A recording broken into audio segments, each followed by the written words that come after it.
Somewhere in the first few years of your life, before you had language sophisticated enough to object, you were handed a role. Not chosen. Assigned. The responsible one. The easy one. The difficult one. The one who holds everyone together. The one whose feelings are too much. The one nobody has to worry about. The one everyone worries about. You didn't apply for the position. You didn't negotiate its terms. You simply found yourself inside it, and you adapted, because adaptation was survival, and a small child does not have the luxury of refusing the shape the family needs them to take. And here is the part that should unsettle you. You are still playing it. The role you were assigned before you could walk is very likely still running the deepest patterns of your adult life. In your relationships, your work, your sense of what you're allowed to want, the specific ways you sabotage yourself, and the specific ways you overextend. It has followed you out of the house you grew up in and installed itself in every room you've entered since. And most of the time, you cannot see it, because it does not feel like a role. It feels like you. Melanie Klein, one of the most important and least understood figures in the history of psychology, spent her career mapping exactly how this happens. How the earliest relationships of infancy, long before conscious memory begins, get taken inside the child and built into the permanent architecture of the adult mind. She called what gets built internal objects. And understanding them is the closest thing psychology offers to seeing the invisible machinery that has been deciding, from the very beginning, who you were going to become. Melanie Klein was a pioneer who pushed psychoanalysis into territory. Freud himself had largely left untouched the inner world of the infant. Freud built his theories largely by working backward from adult patients, reconstructing childhood from the memories and neuroses of grown men and women. Klein went further down. She worked directly with very young children, and through her observation of how they played, she came to believe that the foundations of the adult personality are laid far earlier than anyone had previously imagined. In the first months and years of life, in the infant's relationship with the people who care for it. This was a radical claim, and it made her controversial. But the core of her insight has proven extraordinarily durable, and it forms the basis of what is now called object relations theory, one of the most influential frameworks in all of depth psychology. The central idea is deceptively simple, and once understood, difficult to unsee. We do not develop in isolation. We develop in relationship. And the relationships we have earliest and most intensely with our mother, our father, our caregivers, do not stay outside us. We take them in. We internalize them. And the internalized versions become permanent features of our inner world, continuing to shape how we experience ourselves and everyone we meet, long after the original relationships have changed or ended. The word object, in Klein's language, is unusual and worth explaining, because it sounds cold and it means something intimate. An object is a person, or part of a person, toward whom the child directs feeling. The mother is the first and most important object. But what matters for the child's development is not only the real mother. It is the internal object the child builds from their experience of her. A version of the caregiver, constructed inside the child's mind from the raw material of countless interactions that becomes a lasting internal presence. And this internal object is not a neutral photograph. It is charged with all the love, fear, rage, comfort, and terror of those first relationships. It is alive inside the person, and it goes on speaking from within for the rest of their life. This is where the childhood role comes in. The role you were assigned was not just something that happened to you externally. It was internalized. It became part of the cast of internal objects living inside your mind, including an internal version of yourself, the self who plays that role. And that internal structure is what you carry with you and reenact in every significant relationship you form as an adult. If this content is making sense to you, click the subscribe button and subscribe to the channel. Thank you for your support. To understand how a childhood role becomes a life sentence, you have to understand how Klein believed the infant's mind actually works, and it is stranger and more dramatic than most people assume. The infant, Klein argued, does not begin life experiencing other people as whole, complex individuals. It cannot. Its mind is not yet capable of it. Instead, the infant experiences the world in fragments and in extremes. When the mother feeds the child, soothes it, meets its needs, she is experienced as entirely good, a source of total comfort and safety. When she is absent or fails to meet the need, or the child is in distress she cannot immediately relieve, she is experienced as entirely bad, a source of frustration, even persecution. The same person is split into two: the good object and the bad object. The infant cannot yet hold the idea that the person who comforts and the person who frustrates are the same person. Klein called this earliest mode of experience the paranoid schizoid position. Schizoid, because the world is split into all good and all bad. Paranoid, because the bad object is experienced as genuinely threatening. This is not a disorder. It is the normal starting condition of the human mind. The way every infant begins to organize an overwhelming reality, it does not yet have the capacity to hold whole. The crucial mechanisms in this early world are what Klein called projection and introjection, the two directions in which psychological material moves. Introjection is the taking in, the process by which the child absorbs the outside world and builds internal objects from it. Projection is the putting out, the process by which the child expels feelings it cannot tolerate, casting them onto the people around it. The child who feels an unbearable rage it cannot contain projects that rage outward, and then experiences the caregiver as the angry one. These are not conscious strategies. They are the primal operations of a mind learning to manage feelings too large for it. Over time, in healthy development, the child moves toward what Klein called the depressive position, a more mature mode in which it becomes able to recognize that the good and bad objects are the same person, that the mother who frustrates is also the mother who loves. This integration is a monumental achievement because it means holding love and hate toward the same person at the same time, and bearing the guilt and sadness that comes with recognizing you have hated someone you also love. The depressive position is not depression. It is the capacity for wholeness, for ambivalence, for seeing others and yourself as complex rather than split. But here is the thing Klein understood with piercing clarity. No one completes this movement perfectly. We all carry residues of the earlier, more primitive modes, and under stress, in our most charged relationships, we regress to them. We split people into all good and all bad. We project the feelings we cannot bear.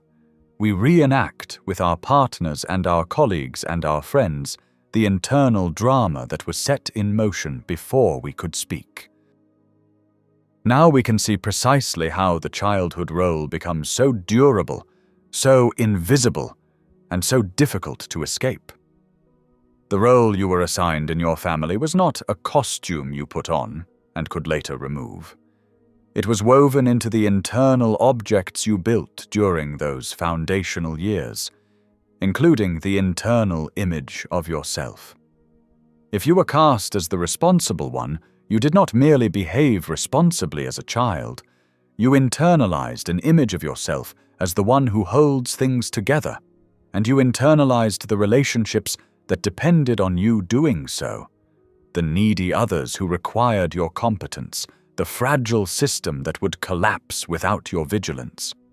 That entire configuration went INSA, and it became the template through which you would, unconsciously, interpret and organize your adult relationships. This is why people reenact their childhood roles with uncanny fidelity in situations that have nothing to do with their original family.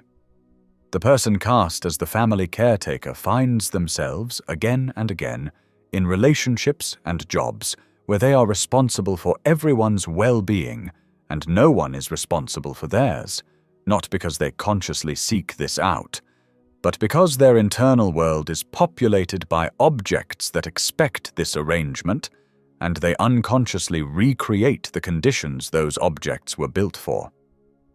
The person cast as the difficult one, the problem, provokes rejection in relationship after relationship, confirming an internal object that has always expected it. The person who was never worried about, the easy one whose needs quietly disappeared, becomes an adult who cannot locate their own needs, who feels guilty for having them, who chooses partners that require them to keep being easy. Klein's concept of projective identification deepens this further, and it is one of her most powerful ideas. Projective identification is not just projecting a feeling onto someone. It is projecting it in a way that actually pressures the other person to feel it and act it out. The person carrying an internal role does not merely expect others to play the complementary part, they unconsciously induce them to. The one who expects abandonment behaves in ways that draw abandonment out of their partner. The one who expects to be the only competent adult in the room subtly arranges things so that everyone around them becomes helpless. The internal drama does not stay internal. It reaches out and recruits real people into the roles the internal objects require. And then it points to their behavior as proof that the world really is the way the internal objects always said it was. This is the mechanism by which a role assigned in infancy becomes a self-fulfilling prophecy that spans a lifetime. Not because the past determines the present in some vague way, but through a specific, traceable process. The internalization of early relationships, the persistence of those internal objects, and their active recreation of the original conditions in every new relationship the person enters. One of the most painful and confusing features of the childhood role is how loyal we remain to it, even when it causes us tremendous suffering. People will recreate the exact conditions that damaged them, choose partners who replicate their most painful early dynamics, sabotage the relationships and opportunities that might free them from the role. And from the outside, this looks like madness. Why would anyone return, again and again, to what hurt them? Klein's framework offers an answer that is both disturbing and compassionate. The internal objects are not just ideas. They are, in a real sense, who we are. They constitute the furniture of our inner world, the familiar landscape of the self. And a role, however painful, is coherent.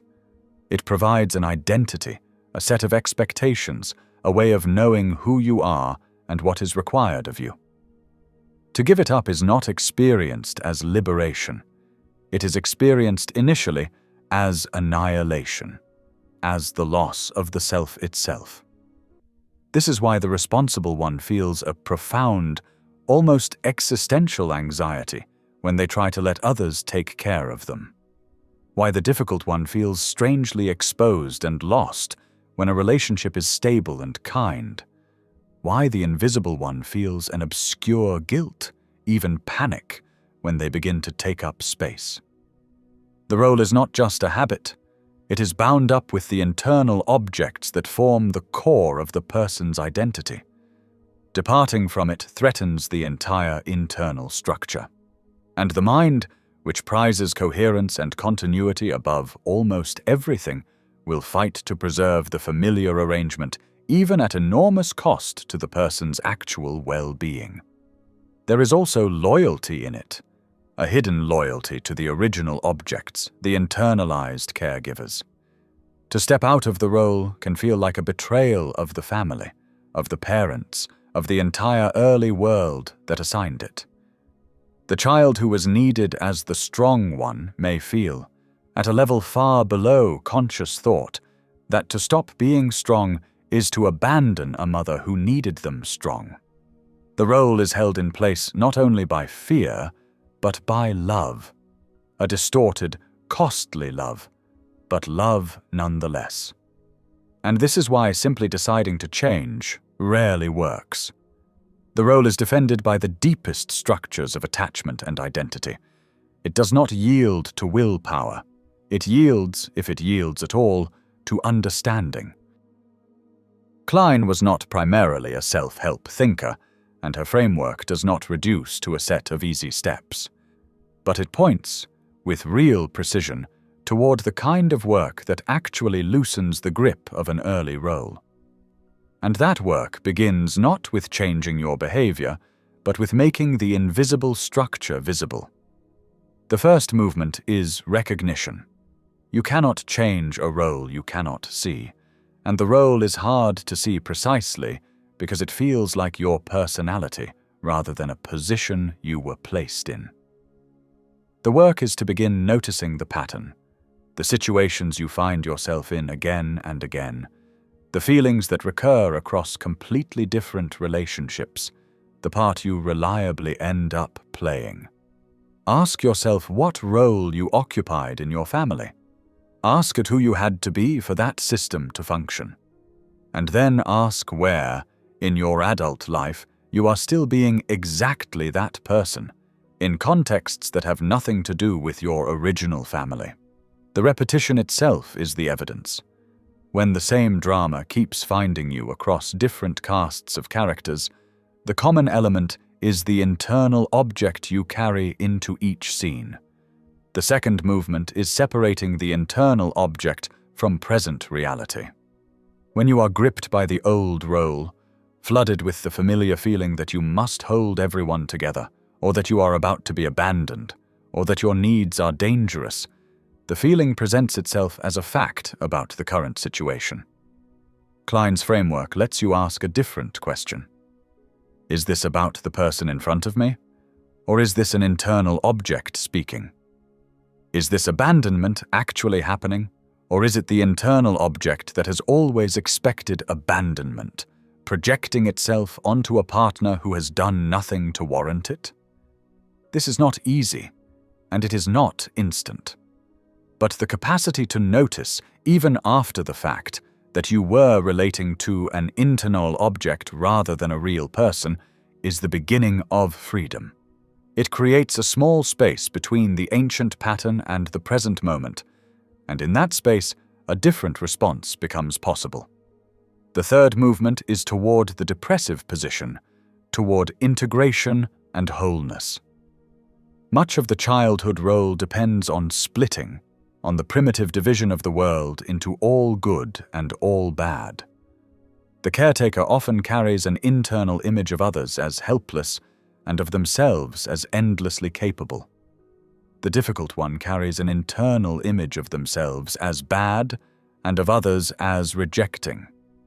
The work of integration is to allow more complexity, to let others be both capable and in need of you, to let yourself be both strong and allowed to need, to hold the good and bad together rather than splitting them apart.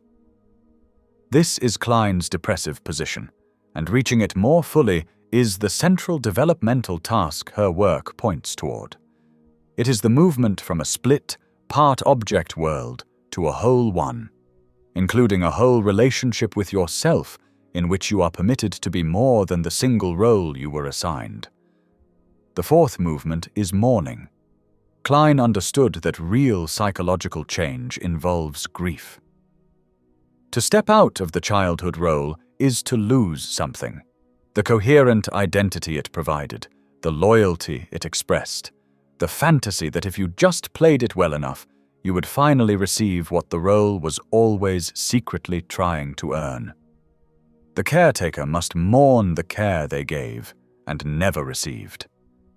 The invisible one must mourn the childhood in which their needs went unseen. This mourning is not self-pity, and it is not endless. It is the necessary process of letting the old world be over, so that something new becomes possible. Klein placed mourning at the very center of psychological health. It is through mourning that we finally lay down what we have been carrying, and become free to build internal objects that are kinder than the ones we inherited. The deepest implication of Klein's work is also its most hopeful, though it does not sound hopeful at first. It is that the world you move through as an adult is, to a far greater degree than you have ever suspected, an internal world projected outward. The people you keep encountering, the dynamics that keep finding you, the role you keep playing, much of this is not simply happening to you. It is being generated continuously and invisibly by the internal objects you have carried since before you can remember. The stage is inside you. The other players are, in part, cast from within. This is disturbing, because it means the prison is more intimate than we would like to believe. But it is also the source of the freedom, because an internal structure, unlike an external circumstance, can be worked with. The role you were assigned was assigned by people who are, in many cases, long gone from the scene. And yet the role persists, because it was never really about them anymore. It became about the objects living inside you. And those objects, though they feel permanent, are not fixed. They were built. And what was built can, slowly and with great care, be rebuilt. You were handed a role before you could speak. You did not choose it, and for a long time you could not see it, and it has been shaping your life from a place too deep to easily reach. But you are no longer the small child who needed that role to survive. The system that required it no longer exists. The only thing keeping it in place now is the internal world that still expects it. And that internal world, for the first time, is something you have the power to know, to question, and eventually to change. The role decided who you would become. It does not have to decide who you are now.